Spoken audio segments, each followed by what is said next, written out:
چلیے جی آگے آ گئی حدیث نمبر 20۔ اس کی راوی ہیں حضرت ام عطیہ رضی اللہ تعالی عنہا۔ ام عطیہ فرماتی ہیں نبی پاک صلی اللہ تعالی علیہ وسلم تشریف لائے ام المؤمنین سیدہ عائشہ صدیقہ رضی اللہ تعالی عنہا کے پاس۔ آپ نے آ کے فرمایا انکم شیء، تمہارے پاس کوئی کھانے کی شے ہے؟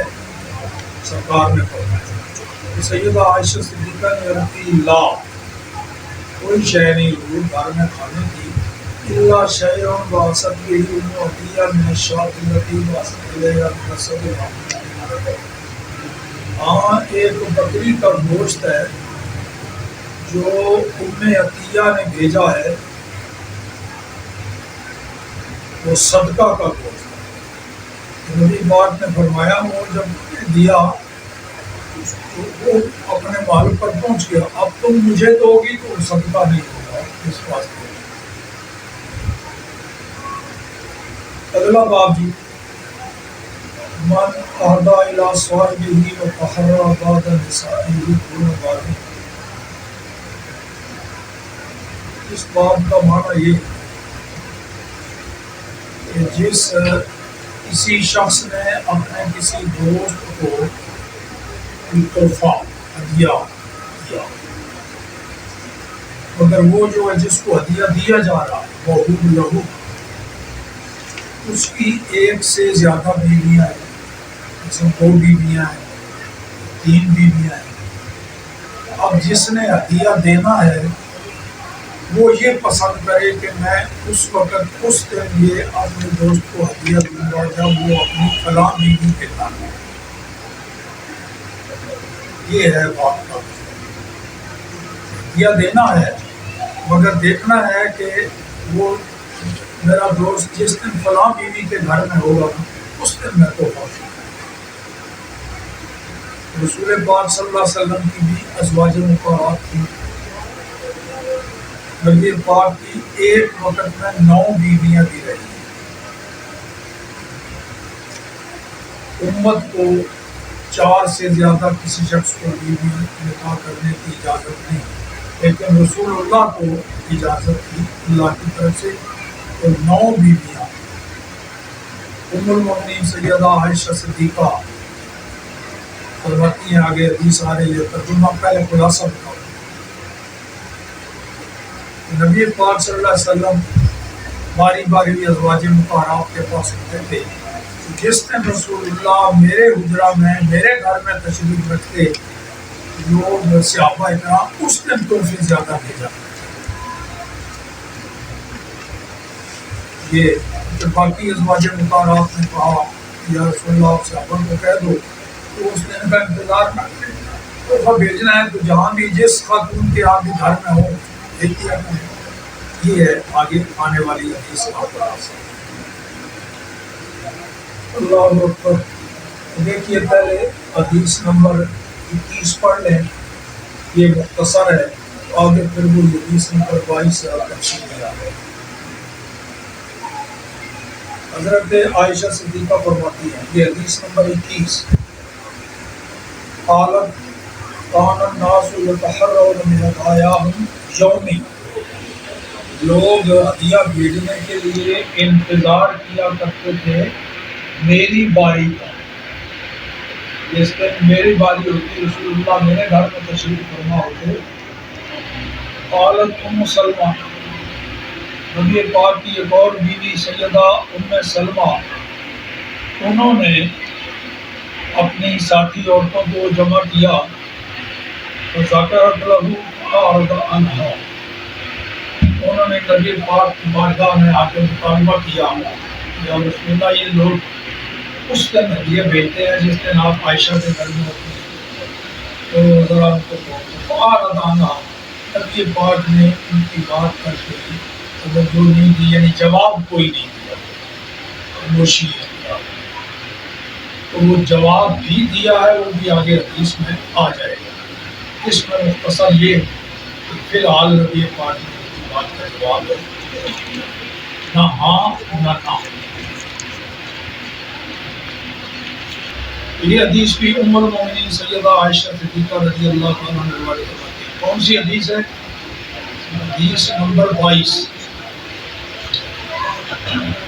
فرماتی ہے کہ اللہ نساء رسول اللہ صلی اللہ علیہ وسلم، نبی پاک صلی اللہ علیہ وسلم کی جو بیویاں تھیں نا، ان کے دو گروہ تھے، دو پارٹیاں تھیں، دو جماعتیں تھیں۔ ایک وہ تھا گروہ جس میں سیدہ عائشہ، حضرت حفصہ، حضرت صفیہ، حضرت سودا، یہ چار ایک طرف تھے، اور دوسرا جو حزب الآخر اس میں ام سلمہ اور باقی ازواج مطہرات وہ تھے، یعنی یہ چار ایک طرف تھی، دوسری پانچ دوسری طرف۔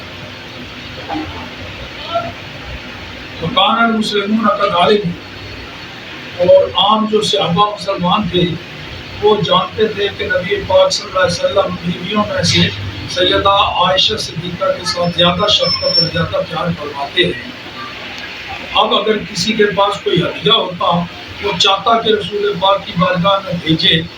اخرہا، وہ ہدیہ کو مؤخر کر دیتا، حتیٰ کہ جب رسول اللہ سیدہ عائشہ صدیقہ کے حجرہ میں آتے تو وہ پھر ہدیہ رسول پاک کی بارگاہ میں بھیجتا فی بیت عائشہ، سیدہ عائشہ کے گھر۔ فکلم حزب ام سلمہ، تو حزب مخالف ہوتا ہے نا، حزب اقتدار، حزب اختلاف، وہ جو سیدہ عائشہ صدیقہ کے مد مقابل ازواج مطہرات کا گروہ تھا، سیدہ ام سلمہ والا، انہوں نے کہا فقلنا لہا، انہوں نے ام سلمہ کو کہا آپ رسول اللہ سے بات کرو نا ہماری طرف سے، کہ وہ لوگوں کو کہیں کیا من اراد ان یہدی الی رسول اللہ صلی اللہ علیہ وسلم ہدیۃ فلیہدہ الیہ خیسکانا، یا رسول اللہ آپ لوگوں کو کہہ دو کہ جو ہدیہ بھیجنا چاہے تو وہ بھیج دیا کرے، میں اپنی بیویوں میں سے جس کے گھر بھی ہوں بھیج دیا کروں۔ فکلمتہ ام سلمہ، کتاب پر نظر آ رہا ہے، ام سلمہ نے رسول اللہ سے کوئی بات کی، یعنی ام سلمہ اس گروہ کی سمجھو کہ سردارنی تھی، 5 ازواج مطہرات۔ فکلمتہ ام سلمہ، ام سلمہ نے رسول اللہ سے بات کی، بما قلنا، وہ بات جو باقی ازواج نے فلم یقل لہا شیئا، حضور نے اس کو کچھ بھی نہیں کہا۔ فسألناہا، اب جو ام سلمہ واپس آئی تو جو باقی ازواج مطہرات تھیں انہوں نے پوچھا کہ کیا ہوا، انہوں نے کہا ما قال لی شیئا، مجھے تو نبی پاک نے کچھ بھی جواب نہیں دیا۔ فقلنا، ان باقی ازواج مطہرات نے پھر کہا فکلمی ہے، پھر ایک دفعہ بات کرو۔ قال فکلمتہ حین دار الیہا ایضا، اس نے پھر بات کی سیدہ ام سلمہ نے، جب رسول اللہ ان کے گھر آئے، ان کی باری تھی، اس نے پھر وہی درخواست پیش کی۔ فلم یقل لہا شیئا، حضور نے پھر دوبارہ بھی جواب، اب پھر ازواج مطہرات نے کہا، انہوں نے کہا کہ مجھے رسول اللہ نے جواب نہیں دیا، ان کا پھر بات کرو۔ فقلنا لہا کلمی، بار بار بات کرتی رہو حتیٰ کہ نبی پاک تیری بات کا جواب دیں۔ فدارا الیہا فکلمتہ، 2 باریاں پہلے ہو چکی تھی، پوچھا رسول اللہ نے جواب نہیں دیا، اب یہ تیسرا موقع۔ اب جب نبی پاک اس کے پاس آئے تو فکلمتہ، اب اس نے تیسری بات سیدہ ام سلمہ نے کہا، فقال لہا لا تؤذینی فی عائشہ فإن الوحی لم یأتنی وأنا فی ثوب امرأة الا عائشہ۔ اب نبی پاک نے جب تیسری مرتبہ وہی مطالبہ کیا ام سلمہ والی گروہ نے، امہات المومنین، اب نبی پاک نے پھر جواب دیا کہ بار بار کہتی ہو کہ میں لوگوں کو منع کروں کہ جس دن میں عائشہ کے گھر ہوں اس دن نہ ہدیے بھیجا کرو، آپ مجھے اذیت نہ دیں یہ کہہ کے یہ مطالبہ کر دیا، اس لیے کہ سنو عائشہ میں اور تم میں یہ فرق ہے، کبھی مجھ پر وحی اس حالت میں نازل نہیں ہوئی کہ میں عائشہ کے بسترے کے اندر ہوں تو وہی، ہاں کسی زوجہ کے بسترے میں ہوں تو وہی آئے، صرف عائشہ ہے اس کے بسترے میں بھی میں لیٹا ہوا ہوں تب بھی اللہ کی طرف سے وحی آ جاتی ہے۔ اور دوسری جگہ یہ بھی کہ وہ صدیق اکبر کی بیٹی ہے، میرے یار غار کی، اس واسطے حقوق سب کے ادا کرتا ہوں، خرچہ سب کو برابر دیتا ہوں، اس میں عدل و انصاف کرتا ہوں، لیکن یہ مطالبہ نہ کروں کہ اگر مجھے کسی نے تحفہ دینا ہے تو وہ عائشہ کے گھر میں بھیجا کرے دوسرے کے ہاں، یہ مطالبہ۔ اب یہ جواب رسول پاک صلی اللہ تعالی علیہ وآلہ وسلم نے دیا۔ اب یہ دیکھو، اللہ عائشہ قالت فقالت اتوب الی اللہ من عذاب، یہ نظر آیا، قالت فقالت اتوب الی اللہ من عذاب۔ سیدہ ام سلمہ نے جب رسول اللہ کی یہ بات سنی، مجھے اذیت نہ دو یہ مطالبہ کرنے، انہوں نے فوراً کہا کہ میں توبہ کرتی ہوں اللہ کی بارگاہ میں اس بات سے کہ میں رسول اللہ کو اذیت ہوں، یا رسول اللہ میں توبہ کرتی ہوں وہ جو میں نے مطالبہ کیا واپس لیتی ہوں۔ پھر آگے دیکھیے جی، ثم انہن دعونا فاطمہ بنت رسول اللہ، پھر انہی ازواج مطہرات نے جو پہلے ام سلمہ کو کہتی تھی جا کے مطالبہ کرو، اب نبی پاک کی بیٹی سیدہ خاتون جنت فاطمہ الزہرا رضی اللہ تعالی عنہا کو بلایا، ان کو کہا کہ جاؤ تم رسول اللہ کی بارگاہ میں یہ کہو، ان نساءک ینشدنک اللہ العدل، ان کی بیٹی کو کہا تم جا کے کہو رسول پاک کو کہ آپ کی بیویاں اللہ کا واسطہ دیتی ہیں آپ کو، آپ انہیں عائشہ کے برابر ہی سمجھیں، تو عدل کریں، تو ہدیہ دینے والوں کو کہہ دو کہ یہ مت کیا کرو کہ جس دن عائشہ کی باری ہو صرف اس دن تحفے بھیجو، ہر روز بھیجتے رہو جدھر بھی جہاں بھی میں ہوں۔ اب سیدہ خاتون جنت رضی اللہ تعالی عنہا گئی، فکلمت ہو، سیدہ خاتون جنت نے رسول اللہ سے بات کی، فقالا یا بنیت، رسول پاک نے فرمایا اے میری پیاری بیٹی، بنیت یہ بنت کی تصویر ہے، بنت بیٹی کو کہتے ہیں،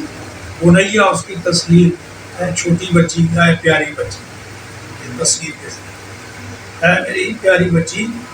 کیا تم اس کو محبوب نہیں رکھتی جس کو میں محبوب رکھتا ہوں؟ کیا تو اس سے محبت نہیں کرتی جس سے میں محبت کرتا ہوں؟ یہ کہا، حالت بلا، سیدہ خاتون جنت نے کہا کیوں نہیں یا رسول اللہ، جس سے آپ محبت کرتے ہیں میں بھی اس سے محبت کرتا ہوں، تو میں تو عائشہ سے محبت کرتا ہوں۔ رجعت الیہ، اب فاطمہ زہرا رضی اللہ عنہ واپس انہی ازواج مطہرات کے پاس آئیں جنہوں نے ان کو بھیجا تھا، ان کے پاس آئیں، فاخبرتہن، آ کے ان کو خبر دی، انہوں نے پھر خاتون جنت کو کہا نہیں ایک چکر اور لگاؤ، فابت ان ترجعا، تو سیدہ خاتون جنت نے انکار کر دیا، میں اب دوبارہ سرکار کے پاس نہیں جاؤں۔ پھر اب تیسرے نمبر پر انہوں نے بھیجا حضرت زینب بنت جحش، حضرت زینب یہ بھی اسی گروہ میں امہات المومنین میں یہ بھی شامل ہیں، ام سلمہ والا، سیدہ عائشہ والا وہ چار الگ ہیں، یہ ام سلمہ والا بھی، پہلے ام سلمہ کو بھیجا، 3 دفعہ ہو گئی، پھر خاتون جنت کو بھیجا، اب بھیجا زینب بنت جحش، اللہ اکبر، فاتت، زینب بنت جحش رسول اللہ کی بارگاہ میں آئی، اغلظت، تو باتیں ذرا کڑوی کڑوی کی، وقالت، یہ کہا ان نساءک ینشدنک اللہ عدلا، آپ کی بیویاں آپ کو اللہ کا واسطہ دے کے عدل کا تقاضا کرتی ہیں ابو قحافہ کے بیٹے کی بیٹی کے بارے میں۔ ابو قحافہ یہ سیدہ عائشہ صدیقہ کے دادے کا نام، اس واسطے صدیق اکبر کو ابن ابو قحافہ کہا جاتا ہے، ابو قحافہ کا بیٹا ابن ابو قحافہ۔ سیدہ زینب نے نام نہیں لیا سیدہ عائشہ صدیقہ کا، کہا ابو قحافہ کے بیٹے کی بیٹی کے بارے میں، باقی ازواج مطہرات آپ کو اللہ کا واسطہ دے دیا۔ اللہ اکبر۔ فرفعت صوتها، تھوڑی آواز بھی ذرا اونچی ہو گئی، حضرت زینب بنت جحش، حتیٰ تناولت عائشہ، حتیٰ کہ حضرت زینب بنت جحش نے حضرت عائشہ کو بھی آڑے ہاتھوں لیا، یعنی ان کے بارے میں بھی ذرا شکوے شکایتیں کرنے لگی رسول اللہ کی بارگاہ میں۔ وہی قاعدۃ، اور حضرت عائشہ صدیقہ بھی وہاں پاس ہی بیٹھی ہوئی تھی، فسبتھا، حضرت زینب بنت جحش نے سیدہ عائشہ کو برا بھلا بھی کہہ دیا، حتیٰ کہ رسول پاک صلی اللہ تعالیٰ علیہ وسلم ینظر الی عائشہ حل تکلم، اللہ حضرت زینب بنت جحش بولتی جا رہی ہے، یہ ایسی ہے، یہ ایسی ہے، یہ اس طرح ہوتا ہے آپس میں سوکڑوں کا، رسول اللہ جواب نہیں دے رہے، حتیٰ کہ رسول اللہ عائشہ کی طرف دیکھتے ہیں، اس کے جواب میں وہ بولتی ہے کہ سیدہ عائشہ کو ظاہر ہے جب چھپ کر کے بیٹھی تھی، جب رسول اللہ نے ان کی طرف دیکھا وہ سمجھ گئی کہ مجھے بولنے کی اجازت ہے، میں ان کی باتوں زینب بنت جحش کی بات کا جواب دے سکتی، پہلے نہیں بولتی تھی کہ بے ادبی نہ ہو جائے، حضور کی بارگاہ میں آواز بھی اونچی کرنا منع ہے۔ تو رسول پاک صلی اللہ علیہ وسلم نے سیدہ عائشہ کو دیکھا، حل تکلم، کیا یہ بولتی ہے؟ قال فتکلمت، اور پھر سیدہ عائشہ بولی، فتکلمت عائشہ، سیدہ عائشہ بول پڑی، ترد علی زینب، حضرت زینب بنت جحش کی باتوں کا جواب دیا، ایسا جواب دیا، ایسا جواب دیا، حتی اسکتتھا، حتیٰ کہ ان کو چپ کرا دیا، لاجواب کر دیا، کوئی بات ان کو کہنے کے قابل نہیں چھوڑا۔ قالت فنظر النبی صلی اللہ علیہ وسلم الی عائشہ، اب جب عائشہ بولیں تو زینب چپ ہو گئی، ان کے پاس کوئی بات بولنے کو نہ نہیں، خاموش کرا دیا، تو نبی پاک نے عائشہ کی طرف دیکھ کے کہا کہ نہ ایسا ہو، ابو بکر کی بیٹی ہے، میرے یار غار کی بیٹی ہے، یہ ہو گیا جی۔ اس میں پوری حدیث آ گئی۔ اصل مسئلہ وہی ہے کہ ہبہ کسی نے کرنا ہو تو وہ جہاں کہیں بھی وہ ہو، ہبہ کیونکہ اس کو کرنا ہے تو دے دیا جائے، ہبہ اس کو کر دیا جائے، منع نہیں ہے۔ اور ہبہ اور چیز ہے اور صدقہ اور چیز ہے۔ رسول اللہ ہبہ تناول فرما لیتے تھے، ہدیہ جس کو کہتے ہیں، مگر صدقہ